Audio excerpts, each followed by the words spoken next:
So I just watched the season finale of Friendly Neighborhood Spider-Man, and we have a complete season of a new animated Spider-Man TV show. Was it good like the 90s Spider-Man and Spectacular Spider-Man, or is it more like the more recent animated Spider-Man TV shows we've gotten, like Ultimate Spider-Man and the 2017 Spider-Man? It seems when talking about this show, people go in extreme takes either way. Some say it's the greatest Spider-Man show ever, some say it's the worst Spider-Man show ever. But I'm going to give you my perspective on this show. No spoilers in the beginning, and then later on we will talk about spoilers. And with that all out of the way. Come with me, and you'll be in a world of pure imagination. Take a look and you'll see into your imagination. Alright, general thoughts about the show. I gotta be honest, I thought it was good at times, and then other times I felt like it had some issues. There's definitely a lot to like about it. I would say this show is closer to the level of quality of the 90s Spider-Man and Spectacular Spider-Man. I really don't get how people could say this show's bad on the terms of like Ultimate Spider-Man and the 2017 Spider-Man show. It's nowhere close to those levels of bad quality. Well, I gotta be honest, Ultimate Spider-Man I always thought was alright. This is a little bit more than alright. This is some really solid writing, some really solid Spider-Man content. And I don't mean to talk down about Ultimate Spider-Man, but if we're talking about animated Spider-Man TV shows, Ultimate Spider-Man doesn't even come close to Spectacular or 90s Spider-Man. Friendly Neighborhood Spider-Man does come kind of close, and like I said, it has some really great stuff in this series, some really solid stuff, and then there's some not so great things, some kind of bad stuff, and I feel like the way this show is set up is kind of shooting itself in the foot. So let's get more into the problems and the good things into the show. I'll start off with good, because I like to be a bit more positive. I feel like talking about Marvel, I've been really negative recently, so it's nice to have something good and positive to say about Marvel. First off, let's talk about Spider-Man himself. I feel like this is a pretty good version of Spider-Man. I liked Hudson all the way back when he was introduced in What If. Hudson Thomas, I believe is how you say his name, and he does a pretty good job as Spider-Man, especially a young Spider-Man who I could see becoming a better Spider-Man later on down the line, kind of similar to Tom Holland's Spider-Man. And it's kind of funny because Hudson's supposed to be Tom Holland's Spider-Man from another universe, but I gotta say, I feel like Hudson is really much his own version of Spider-Man, mixed with some Tom Holland-esque qualities. Hudson makes the role his own, in my opinion. Now, talking about his costumes, I really like the main suit that he gets near the end of the show. It's no spoiler. It was said before the show came out that he was going to get the main suit. There's pictures of the main suit online. It looks pretty good in the series. His suits before then, not so. Well, I like his homemade suit, his Future Foundation suit. That's not what it's called in the show, but that's what it was inspired by. I don't like the idea of Spider-Man having the Future Foundation suit before he has his main suit. I know it's just supposed to be like, oh, he doesn't have any colors yet or whatever. I feel like they could have done something different to make it not look like the Future Foundation suit, because that's connected with the Fantastic Four, and it had really great meaning to the suit in the comics with when Torch died and everything. But yeah, I like the homemade suit, and I like how we got to see glimpses of other kind of suits from the comics. That was pretty cool, but I wish we saw something different for that middle suit, the suit that was in between the homemade suit and the classic suit. This series has a kind of great supporting cast, I gotta say. We'll go into each character really quickly. Nico is Peter's best friend, and I thought she was pretty great in this series. For the most part, they do a few things with her character in the show which I'm not the biggest fan of. But overall, I do like her and Pete's friendship throughout the series and just her as a character. Lonnie, can't say anything about the character right now, but the best part of this series, hands down.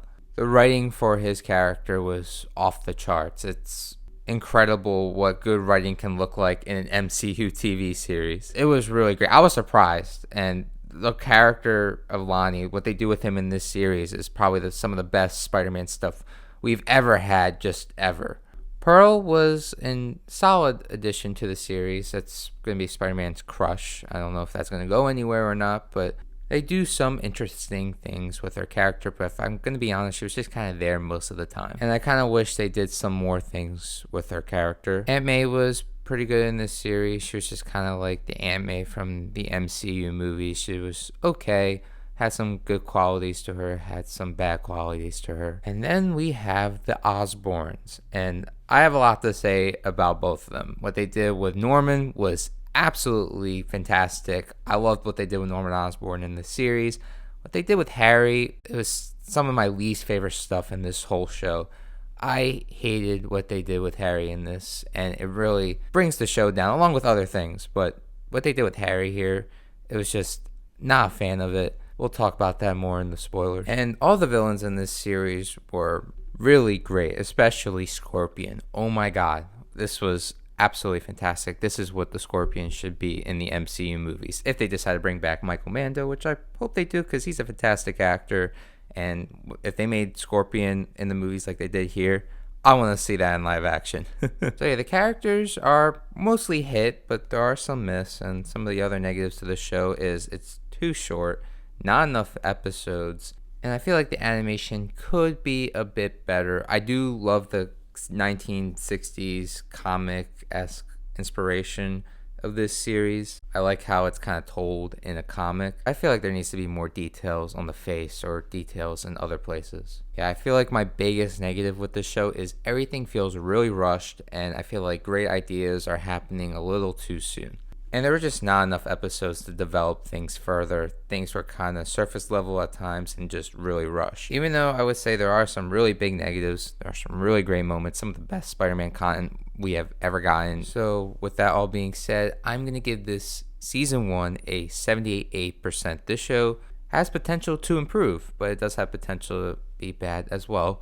If they don't fix some of these issues and course correct on some things, this show could go down a bit, or this show could just stay somewhere in like the 70s range if they don't fix any of their issues, just mixing really great stuff with really bad stuff, or the show could improve on the bad qualities of season 1. But I do highly recommend this series for any big time Spider-Man fan. There's a lot to love in this.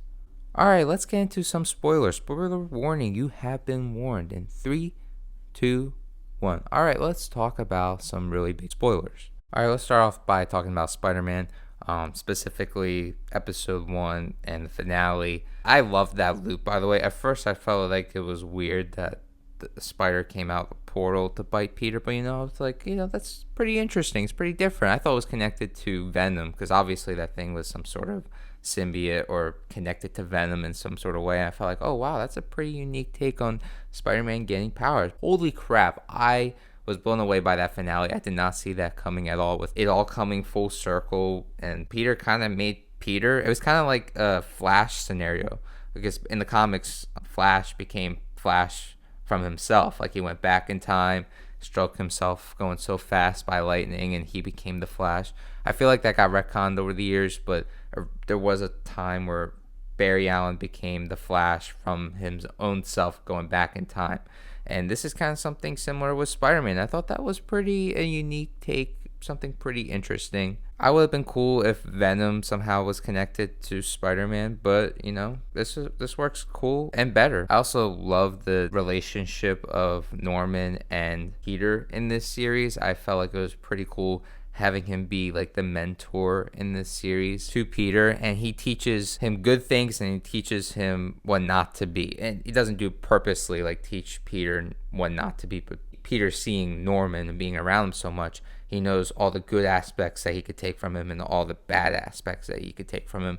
And I thought that was done really brilliantly. Norman and Peter's relationship in this series felt really reminiscent of Flash season 1 when Harrison Wells was mentoring Barry. Obviously not to an extreme degree as it was in season 1 of The Flash, where Reverse Flash ended up being the main bad guy, and it was like a whole big thing. He's like the bad guy was teaching the hero, but in here it's like a similar type of relationship. Norman is going to be some sort of bad guy maybe eventually. I mean, we did see the glider in season 1, but he's not really a bad guy right now. He's just kind of not the greatest person to be mentoring a hero, but he does have a lot of really good stuff to Norman, and he also has some bad stuff. I am curious to see where the relationship is going to go from here, but I do like what they did with Norman and Peter in season 1. It was done really well. And Norman as a character was done really well as well. I feel like most of the writing was great and the acting was really good as well. The only negative I would say about Norman and Peter in season 1, I felt like there were a few times where Norman was helping Peter a little too much. Like, I wish during the Scorpion and Spider-Man fight that Norman didn't end up having to save Peter. I wish Peter was able to get out of that on his own and just be really, like, all over the place, like getting back to Oscorp and everything. I wish he just was able to do that on his own when he got in that big fight. I wish they did something more heavy and serious with Peter looking all like he got in the fight. I feel like there were some really emotional things they could have done there. I guess they don't have enough episodes to really have a whole episode diving into, like, the reaction of Peter looked like he got in the fight. I feel like that could have been something really interesting. Or heck, even have him be in the hospital for like a few days, and everyone visiting him, and it'd be like an emotional thing. I feel like that was another problem I had with this series. I felt like Peter, like his dual identity wasn't heavy enough. Like, it wasn't so much of a burden in this, like what we have seen in some previous adaptations of Spider-Man. I felt like his dual identity wasn't as much of a burden. And yes, I know Nico found out that he was Spider-Man and they were in a fight for like 2 to 3 episodes. I don't like the idea of her finding out so soon. I feel like too many people know who Peter is in this. I wish Nico didn't find out till like season 2 or 3, or heck, maybe never finding out. And their relationship could slowly deteriorate maybe over time, and just Peter with his friends, their relationships deteriorating over time because of his dual identity. I felt like that could have been something explored a bit more in season 1, but it was kind of not at all, except when Nico found out and then she got really mad about it. Speaking of Nico, I like her as a character, but the whole mad at Peter thing, I felt like was a little, I don't know how I feel about it. It was a little over the top in my opinion. And also, I don't like the fact that she's going to get powers. I know she is the character Nico from The Runaway. She is a superpowered being, but I don't want this show to be filled with other heroes helping Spider-Man in the series. I feel like they are already setting that up. But can we have just Spider-Man just doing everything in this? Like, can we not have other heroes around as well? I'm guessing they're setting up Miles and some other Spider-Man characters, plus they're setting up Nico as possibly helping Spider-Man in this series. And also we have Daredevil around as well. I'm okay with that. Maybe he showed up a little too soon. Maybe they could have saved that for season 2. Plus all of his scientist friends. I believe most of them are other superheroes. Like, I know we have another version of the Hulk.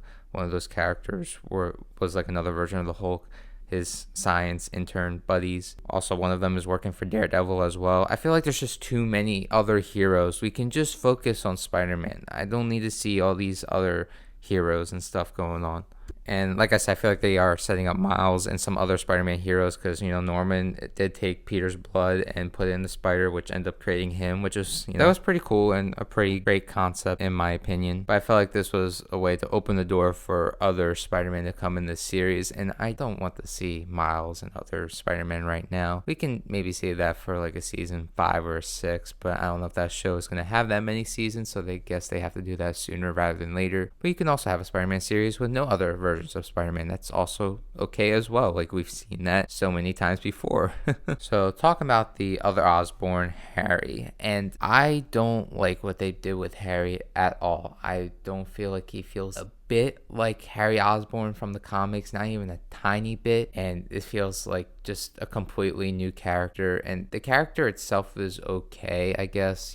He's a social media star and he's really famous and he doesn't really have any friends. I don't know. I don't really like what they did with Harry, him being an Instagram star and everything, and they didn't really show Norman and Harry's bad side of the relationship. I mean, it is interesting how they do have a better relationship than most comics and other media, and we did kind of see Norman put Harry to the side when talking to Peter. He doesn't feel dark and a lot's going on, like burden and heaviness to the character. I feel like it was just kind of a surface level light take on Harry, and just in everything it doesn't feel like Harry Osborn at all, and I didn't really find the character to be that interesting or compelling. And also, he was kind of the man in the chair for Peter, and I hated that as well. Everything that they did with Harry, it kind of really brings the show down for me. I kind of hate it. Now, going from the worst aspect of the show, let's talk about the best aspect of the show, which was what they did with Lonnie, Tombstone. Holy crap, that was some fantastic Spider-Man, just storytelling in general. Just Spider-Man storytelling, regular storytelling. Like, this was an amazing part of the series. I do wish that we got to see more Peter and Lonnie's friendship, so maybe it could have been a bit more tragic. But other than that, they did everything with Lonnie so brilliantly and so tragic, so sad. I'm guessing he's going to be some sort of anti hero or villain moving forward. I mean, him and Spider Man did end on good terms, but I'm guessing in season 2 and 3, he might become more and more of a villain. Such a shame because he had a lot of potential for his future as a good person, as a football player, as someone who could have went to college and got their degree and have a good life for themselves outside of New York. But unfortunate circumstances puts him stuck in street life, and I'm sure that's gonna really hurt his family when they find out. It already kind of hurts his brother, who's a selfish little prick. I can't stand his goddamn brother. Like, what an ungrateful little punk who needs to get his butt kicked. No, just kidding. But yeah, that whole storyline was crazy and very tragic. I really thought he would become a good guy by the end, still stay in school and everything, especially with main guy leaving. I thought that was kind of stupid. He just kind of abandons everybody. Doesn't set that up at all for him to do that in his character. I wish he just died and then Tombstone took over, and that would have been a more logical reason for him to take over the gang. But yeah, fantastic writing what they did with Lonnie in this. I pretty much loved it from beginning to end. Just a few problems that they did with his character. But yeah, this show has some really great stuff in it, really great ideas. It just, everything felt rushed. Things were done too soon. Too many people know about Spider-Man.